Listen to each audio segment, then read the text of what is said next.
Welcome Pokemon Go trainers, welcome back to my channel. So in this video I am featuring Ampharos in Open Ultra League and it is paired with Fraligator and Talonflame to cover its weakness. Basically a non-legendary team and works very well. So do watch the video till end, and if you haven't subscribed the channel, please subscribe it. So first opponent Annihilate versus Ampharos. So it's kind of a neutral lead for us. So we are going to store a move and then dip into Fraligator to catch this Rage Fist, and let's see if he's going to throw the Rage Fist or not. And they go for the Rage Fist. It is going to boost up the attack and they dip into Tentacruel. So this is kind of bad for us, but still we are going to stay, and we are not running Crunch on our Fraligator. Instead we are running Ice Beam because there are many Flyer and Dragon typing. And they throw here. This could be a Scald. I can survive it easily, so not bothering about shielding here. And actually they bait me with the Acid Spray. Actually they are going to lower the defense and I will throw at the last moment, and this Hydro Cannon will do some neutral damage and it will get them very low. So let's see, and it's in a yellow health now. So I believe from this range one Thunder Punch should be enough, so I'm going to throw immediately. If they want to throw the charge move, they will have to shield here, otherwise it will knock out and they will shield. So this is going to pressure the shield. So we have two shields, so we are going to shield once and farm them down. This was a Scald, very good shield from my end, and good thing that they didn't bait me with the Acid Spray. And if Annihilate returns, I can spam those Thunder Punches, but they return with the Leaky, and here I did a mistake. Actually I should have went for the Thunder Punch. I went for the Brutal Swing. It is neutral, it is not going to do that much, but Thunder Punch will do more damage as it is a stab move, and this is a Shadow Ampharos, so it hits hard. And Leaky gets very low now. So I believe I have to put all my faith on Talonflame. So what I'm going to do is I'm not going to shield my Ampharos. Instead I will save a shield for our Talonflame, come with it and just incinerate them down. I believe he can only reach one move, so it is fine. We can shield up and farm them down. So shielding up this Shadow Ball, and now we can just incinerate, farm down. We don't have to worry because they are not going to reach another move, I believe. And yes, it was. So we have back to back. Actually one more incinerate is required to get another Brave Bird. So I'm full sending, not beating with the flame charge, and they do shield. One more incinerate and we reach the Brave Bird. This Brave Bird will be enough to knock out the Annihilate, and we are going to secure the win. So good game to my opponent. We won this match. Let's move towards the next opponent. Let's see what the next opponent has for us. And it's Ampharos versus Fraligator. The reason why I'm running Ampharos, because of this Fraligator. I'm seeing lot of Fraligator in lead. And he throws here. And this could be a Hydro Cannon. We are going to shield up because this is going to knock out. And it hits very hard. So we are going to overfarm a bit and go for the Brutal Swing. Even from this health range, I believe Brutal Swing should be enough. But they will fight for the switch. So they are going to shield up. And let's see if they are going to throw a Hydro Cannon. After shielding this, I can just farm them down with the Volt Switch. We don't have to throw charge move because they are not going to reach, and they realize it. So they switch into Dragapult, which is Dragon and Ghost typing. So we are going to go for the Brutal Swing. It does super effective and we have back to back, so we can go for another one. This is going to put them very low, and later we can come with Alligator and just farm them down with the Shadow Claw itself. He's going to reach a move, and this could be a breaking swipe. Let's see what they are going to throw here. I'm not sure what the other charge moves are, and it's a breaking swipe. Good thing is that we didn't get the debuff, and here comes the Pre-Marina, and it's a Charm Pre-Marina. So I'm going to throw those Hydro Cannon to do some neutral damage. Pre-Marina is not tanky Pokemon, so I believe it will get them bit low. So we are going to farm up and go for the Hydro Cannon. Little bit of lag over there, and this Hydro Cannon will get them very low. And my win con is to sacrifice the Ampharos so that they throw a Hydro Cannon, and they are going to throw here. So this is very good. Now they will be dry on energy, so that I can come with Talonflame and farm them down. And they throw Disarming actually, coming into Talonflame, and they dip into Fraligator. I don't think one Hydro Cannon will be enough from the non-shadow one, so I can survive it. And I have reached Brave Bird for the Pre-Marina, and actually I survive, and I'm going to click on Brave Bird. This is going to be enough to knock out the Pre-Marina, and we are going to securing the win. Weird, but Talonflame countering the water types. So good game to my opponent. Let's move towards the next opponent, and it's a Ampharos versus Skuntank. It's not a good lead or bad, but still it's a neutral. I think Skuntank can win this. So I'm going to throw this neutral Thunder Punch. Let's see how much damage it does.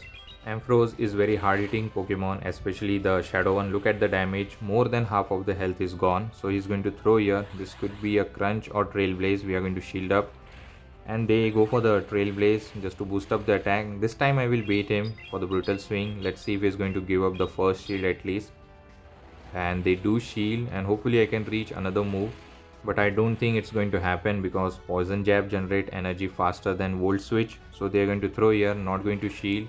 Now we are going to come with our Brave Bird and just incinerate them down, and we'll have lot of energy. Let's see what is going to come with. And they are going to think, or they are confused what to come with because it's loaded on energy. And here comes the Talonflame. We are not going to bait, we are going to full send the Brave Bird. And I hope that they don't shield, but they do shield it correctly. Now we are going to dip into Fraligator, and they are going to dip into Dragonite. This is the reason why I'm running Ice Beam. This is going to one shot because it's a double super effective Dragon and Flying typing, and this looks very easy win for us. So we can generate Hydro Cannon, and he's forced to throw Brave Bird. Even if he throws Brave Bird, we are still fine. We have one shield, we can knock out them with our own Talonflame. They go for the Fly. Now we are going to reach the Hydro Cannon. This is going to get them very low, otherwise it will knock out. Let's see. And this Hydro Cannon connects, and it survived with 1 HP, so that is fine. We can throw one Incinerate to knock them out. Not going to shield. And this was the Flame Charge, and one more Incinerate is enough to knock out, and they top left. Good game to my opponent. We won this match. Let's move towards the next opponent, and it's a Dragonite versus Ampharos. So we can go for the neutral Thunder Punch. So they dip into Cresselia, and here I stayed a bit and store a move and then dip into Talonflame. This is definitely enough for the Future Sight. It will hurt. Let's see if they are running Future Sight, and yes it is. So next Future Sight might knock me out. So we are going to boost up our attack with the Flame Charge. Not going to go for the Brave Bird immediately because this is not the range where Brave Bird will be enough to knock out. So now I believe from this health range, few Incinerate and Flame Charge will be enough. So I'm going to not risk. I will shield here. This could be another Future Sight, and it was a very good shield. Now we are going to boost up our attack once again, and this Flame Charge will be enough to knock out the Cresselia. Hopefully it's enough because Cresselia is also very tanky Pokemon. And yes, it was enough. Now we can go for the Brave Bird, I believe. Brave Bird will just one shot if they don't shield, and most of the time Shadow Dragonite uses their shield. So I believe they are going to shield up, but I have a energy loaded on our Ampharos. So we are going to throw the Thunder Punch, and they are going to throw here. Let's see what they are going to throw. Maybe a Dragon Claw, but opponent goes for the superpower, hitting very hard. And here comes Jirachi, and I was unable to swap out into Fraligator. I don't know why.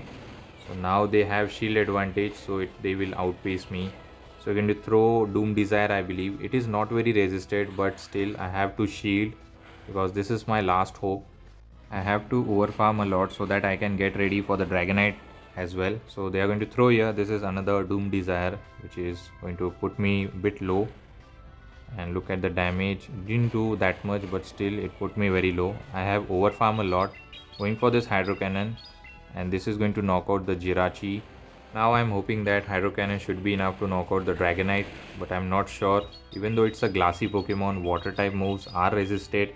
So going for the Hydro Cannon, and it was blocked. I cannot reach Ice Beam, so I will go for the Hydro Cannon, hoping that it is enough. So going for Hydro Cannon, and this puts him into 1 HP, one more Shadow Claw, and we simultaneously KO'd each other, and actually this was a tie. Final match of this video, and it's a pre-Marina, very good lead. Electric type moves are super effective, so they dip into Typhlosion. We have a Fraligator, but we have to be very careful for the Thunder Punch coverage. So they are going to spam out those Thunder Punch quickly, and they go for the first Thunder Punch. I can outspeed them. I'm going to overfarm a bit and go for the Hydro Cannon. This is going to one shot if they don't shield. I can still win this matchup if I manage my energy properly. So they are going to go for another Thunder Punch, and we are going to block it. And let's see. Hopefully we can reach back-to-back Hydro Cannon. From this health range, I would require back-to-back so that I can grab the final shield and also knock out the Typhlosion. And they are going to overfarm as well because they want to get my shield, and now they are going to get knocked out by the Hydro Cannon. And let's see what they are going to come up after this. And They come up with Rhyperior. For some reason, opponent is spicing up and we are double weak to the Rhyperior. So I'm not sure what to do here. So we are going to come with Ampharos and then we will throw a Brutal Swing, but they are going to throw a Breaking Swipe before that. And we have one shield advantage. So I am forcing them to dump the energy. Now we are going to throw the Brutal Swing and put them in a range where Brave Bird should be enough. So now definitely we are going to dip into Talonflame and Mud Slap will be resisted here.